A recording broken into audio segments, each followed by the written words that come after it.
Hello students, आज अपन electron gain enthalpy के बारे में बात करेंगे। इलेक्ट्रॉन गेन एंथैल्पी क्या होती है इसको आज अपन समझेंगे।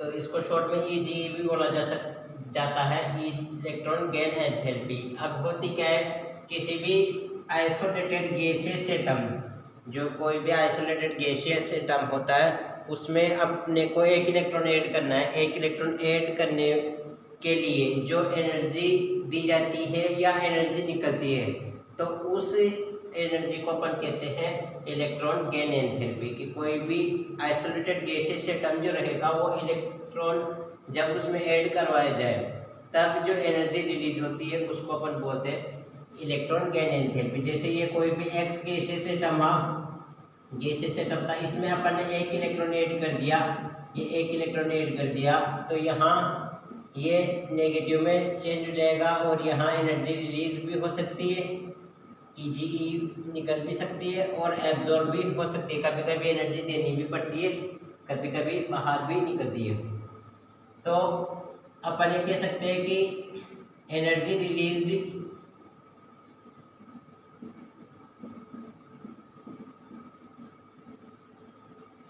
या absorb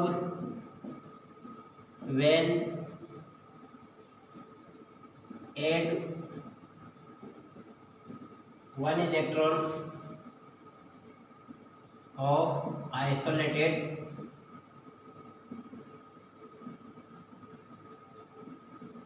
gaseous atom to form N9 species is called electron gain enthalpy. ये तो इसको अपन क्या कहते हैं, इलेक्ट्रॉन गेन एंथैल्पी बोलेंगे। एक बार साफ आ रहा है, पहले सही नहीं आ रहा था, जो अब साफ। एनर्जी रिलीज्ड या एब्जॉर्ब हो सकती है when at one electron of isolated gaseous atom to form N9। तो यहाँ पर अपन ने इस गैसियस एटम, आइसोलेटेड था एक गैसियस एटम, आइसोलेटेड का मतलब ये है दो एक साथ अपन नहीं ले सकते। जैसे H2 एक साथ लेके इसमें इलेक्ट्रॉन ऐड नहीं करवा सकते, इसमें से किसी एक को ही अपने को लेना पड़ेगा। आइसोलेटेड का मतलब ये होता है अकेला, सिंगल एक एटम होना चाहिए। तो उसी एटम में अपन इलेक्ट्रॉन ऐड करते हैं तब एनर्जी रिलीज भी हो सकती है या उसे देनी भी पड़ सकती है। तो यहाँ पर जो बनेगा, क्या बनेगा, वो N9 बनेगा। इसने इलेक्ट्रॉन ऐड करने के बाद जो स्पीसीज या जो प्रोडक्ट अपने पास आया वो क्या आया, एक N9 स्पीसीज है, एक नेगेटिव चार्ज स्पीसीज अपने को मिलेगी इसमें। तो ये होती है electron gain enthalpy. Electron gain enthalpy endothermic भी हो सकती है, ये प्रोसेस एंडोथर्मिक भी हो सकता है और ये एक्सोथर्मिक भी हो सकता है। इसको अपन जिस यूनिट में अपन देखेंगे, यूनिट इसकी होगी किलोजूल पर मोल, इसकी यूनिट होगी। ये बात हुई, ये तो इसकी नॉर्मल बात हो गई। अब अपन इसको और अच्छे से समझेंगे, इसको आप उतार लो।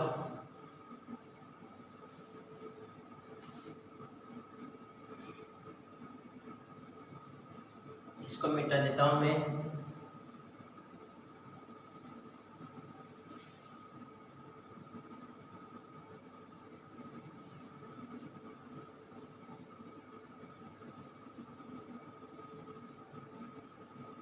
अब इलेक्ट्रॉन गेन एंथैल्पी जो होती है वो दो टाइप की होती है।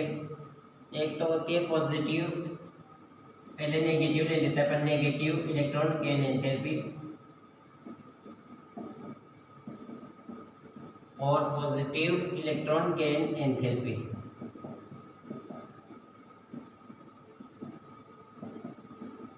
तो फर्स्ट अपन एक्सप्लेनेशन करते हैं negative electron gain enthalpy. Negative gain electron gain enthalpy क्या होती है, कौन से ग्रुप देते हैं। सबसे ज़्यादा जो नेगेटिव इलेक्ट्रॉन गेन एंथैल्पी होती है वो 17 ग्रुप की होती है। पीरियोडिक टेबल में 17 जो ग्रुप रहेगा उसकी होती है। 17 ग्रुप अपन जानते हैं, 17 ग्रुप में जो सदस्य आते हैं वो FCl, Br, I, ये आते हैं, इनको अपन बोलते हैं हेलोजन। हेलोजन क्यों बोला जाता है? क्योंकि ये सॉल्ट का फॉर्मेशन करते हैं। ये कंपाउंड सॉल्ट फॉर्मिंग कंपाउंड होते हैं, उनको अपन हेलोजन बोलते हैं। Halo an salt formation, salt बनाते हैं ये। तो ये HCl, आई और एस्टेटाइन भी रहता है इसमें, उसको अपन नहीं लिखेंगे। तो 17 ग्रुप जो रहते हैं इसकी नेगेटिव इलेक्ट्रॉन की एंथैल्पी होती है, क्योंकि इसमें एक जो इलेक्ट्रॉन ऐड करना है, एक इलेक्ट्रॉन ऐड करना बहुत आसान रहता है। एक इलेक्ट्रॉन ये आसानी से एक्सेप्ट कर लेगा, बहुत कम एनर्जी अपने को देनी पड़ेगी।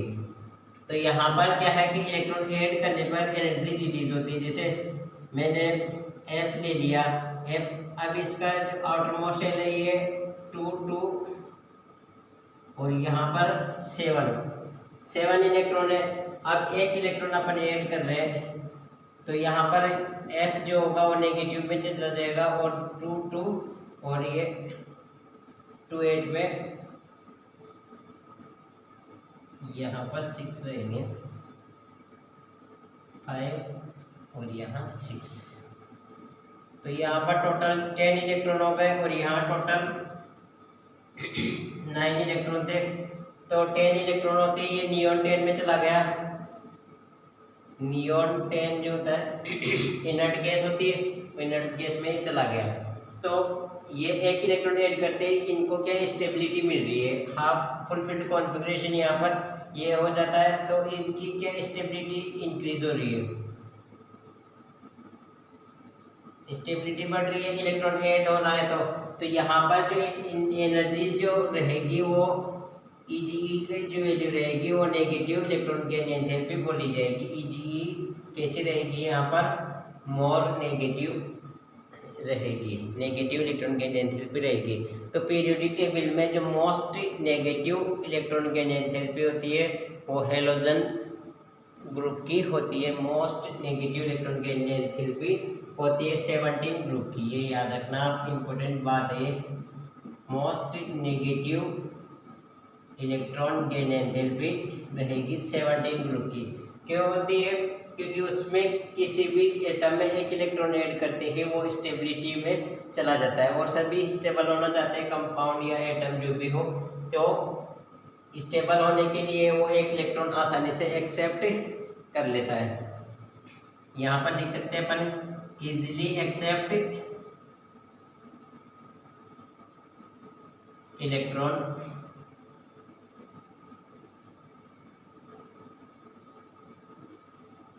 आसानी से इलेक्ट्रॉन एक्सेप्ट कर लेता है। और नेगेटिव बनते हैं इसमें अपन आप देख के आए थे। तो ये नेगेटिव इलेक्ट्रॉन के एंथैल्पी की बात हुई। अब पॉजिटिव इलेक्ट्रॉन के एंथैल्पी कौन सा ग्रुप रहेगा जो रखेगा? 18 जो ग्रुप रहेगा वो positive electron, most positive electron की एंथैल्पी रखता है। मोस्ट का मतलब सबसे ज़्यादा पॉजिटिव इलेक्ट्रॉन की एंथैल्पी इनकी होती है। इसका मतलब क्या है? इनमें इलेक्ट्रॉन ऐड करने के लिए एनर्जी देनी पड़ती है, बहुत ज़्यादा एनर्जी अपने को देनी पड़ती है, क्योंकि ज़बरदस्ती इनमें इलेक्ट्रॉन ऐड किया जाता है। जैसे मैं इसमें अपन ले लेते हैं, पहले इनको समझ लेते हैं। इसमें कौन कौन से आते हैं? हीलियम आता है, नियोन आता है, आर्गन आता है, क्रिप्टॉन आता है और जिनॉन और रेडॉन। ये 0 ग्रुप या 18 ग्रुप के एलिमेंट है, इसको अपन 0 ग्रुप भी बोल सकते हैं, या इनको अपन नोबल गैसेस भी बोलते हैं, या इनको अपन इनर्ट गैसेस भी बोलते हैं। इनर्ट का मतलब निष्क्रिय, कोई क्रिया नहीं करती। इनका जो आउटर मोस्ट शेल है वो कंप्लीट फुलफिल्ड है और स्टेबल होते हैं। जैसे मैंने नियोन ही ले लिया, नियोन है 2 8, तो इसके पास 10 इलेक्ट्रॉन है और ये स्टेबल कॉन्फ़िगरेशन में होता है। अब इसमें एक इलेक्ट्रॉन ऐड करना है अपने को, यहाँ पर अपने को एक इलेक्ट्रॉन जोड़ना है इसके अंदर। तो ये इसको तो इलेक्ट्रॉन लेने की आवश्यकता ही नहीं है, क्योंकि इसके पास फुलफिल्ड कॉन्फ़िगरेशन है। और एक इलेक्ट्रॉन ऐड करने के बाद तो इसमें अनस्टेबिलिटी इसकी जो है वो कम हो जाएगी, स्टेबिलिटी इसकी ख़त्म हो जाती है, क्योंकि आउटर मोस्ट शेल में एक इलेक्ट्रॉन चला जाता है, तो ये नियॉन 281 में चला जाएगा। इसका मतलब ये सोडियम जैसा हो गया।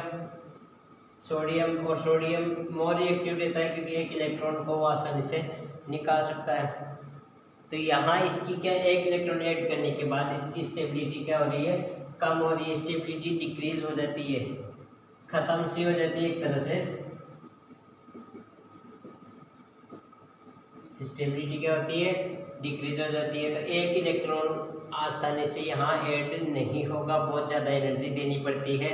और जब एनर्जी देनी पड़ती है अपने को, तब वो पॉजिटिव इलेक्ट्रॉन गेन एंथैल्पी बोली जाएगी। और जब एनर्जी अपने को देनी नहीं पड़ेगी, जब एनर्जी मिलेगी, तो वो नेगेटिव इलेक्ट्रॉन गेन एंथैल्पी बोली जाएगी।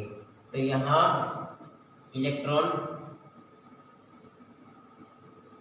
एक्सेप्ट आसानी से अपन नहीं करवा सकते, इलेक्ट्रॉन को जबरदस्ती ऐड करवाना पड़ेगा और पॉजिटिव इलेक्ट्रॉन की एंथैल्पी अपने को मिलेगी। तो आप ये भी इम्पोर्टेंट याद रखना कि इन जो ग्रुप की इलेक्ट्रॉन की एंथैल्पी होती है मोस्ट पॉजिटिव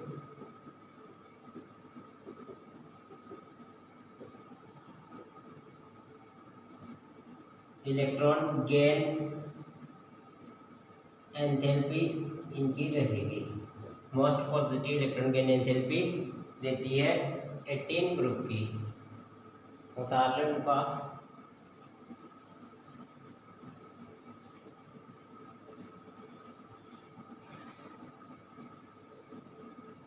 अब अपन बात करते हैं इसी में आगे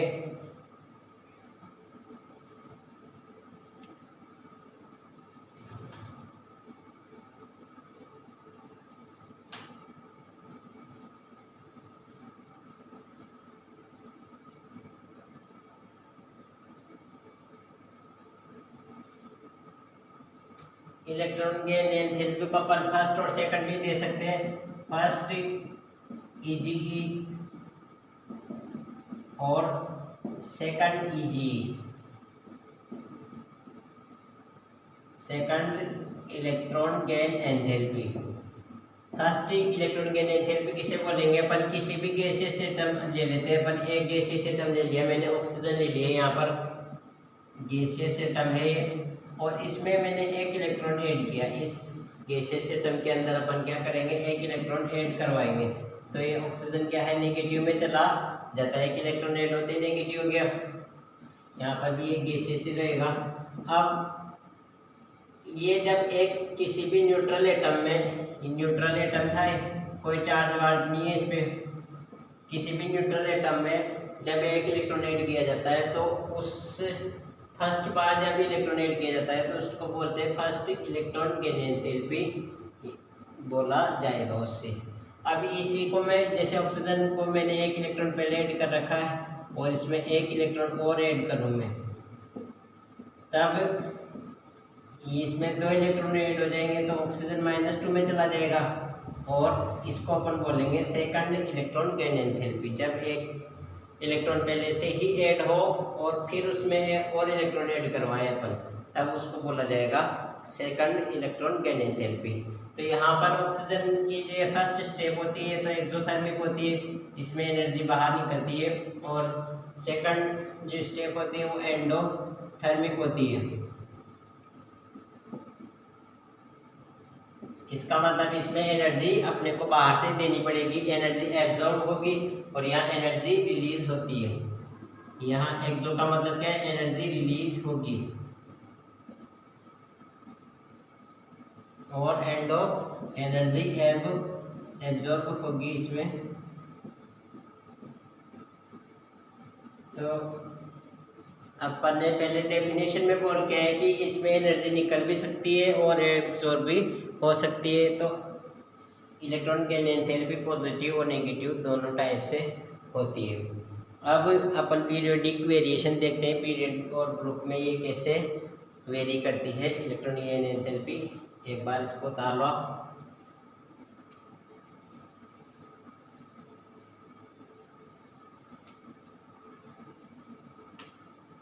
इसको मिटा देते हैं।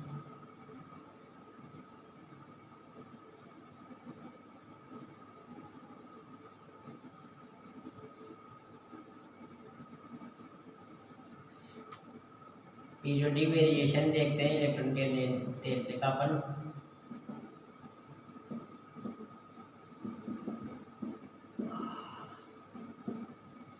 सबसे पहले मैं पीरियड में बात करता हूँ। पीरियड अपने 7 होते हैं, ये आप जानते हो। तो लेफ्ट टू राइट जब इसमें जाते हैं अपन, लेफ्ट टू राइट अगर जाते हैं तो क्या होता है, ईजी जो रहती है इलेक्ट्रॉन की एंथैल्पी रहती है वो इंक्रीज होती है, क्योंकि साइज जो रहती है वो डिक्रीज होती है और जेड इफेक्टिव इंक्रीज होता है। तो जैसे जैसे जेड इलेक्ट्रॉन एंथैल्पी इंक्रीज क्यों होती है, क्योंकि साइज छोटी होगी तो उसमें एक इलेक्ट्रॉन ऐड कराना के लिए अपने को ज़्यादा एनर्जी देनी पड़ती है। इस कारण यहाँ इलेक्ट्रॉन की एंथैल्पी बढ़ जाती है जेड इफेक्टिव बढ़ने के कारण। पीरियड में लेफ्ट टू राइट अपन इलेक्ट्रॉन की एंथैल्पी इंक्रीज करेंगे। और ग्रुप की बात करें अपन, ग्रुप की बात करें तो ग्रुप में अप टू डाउन अपन चलते हैं, ऊपर से नीचे जाएंगे तो इलेक्ट्रॉन की एंथैल्पी की वैल्यू डिक्रीज होती जाती है। इसमें वैल्यू डिक्रीज होगी क्योंकि साइज क्या होती है, बढ़ती है। इधर साइज बढ़ती जाती है, जेड इफेक्टिव कम होता जाता है और इलेक्ट्रॉन की एंथैल्पी की वैल्यू कम हो जाएगी। ग्रुप में अप टू डाउन चलेंगे तो पीरियडिक टेबल में आप याद रखोगे, पीरियड में जाएंगे तब इलेक्ट्रॉन की एंथैल्पी की वैल्यू बढ़ेगी और ग्रुप में ऊपर से नीचे चलेंगे तो इलेक्ट्रॉन की एंथैल्पी की वैल्यू कम होती जाती है, डिक्रीज होती जाती है, ऊपर से नीचे चलते हैं।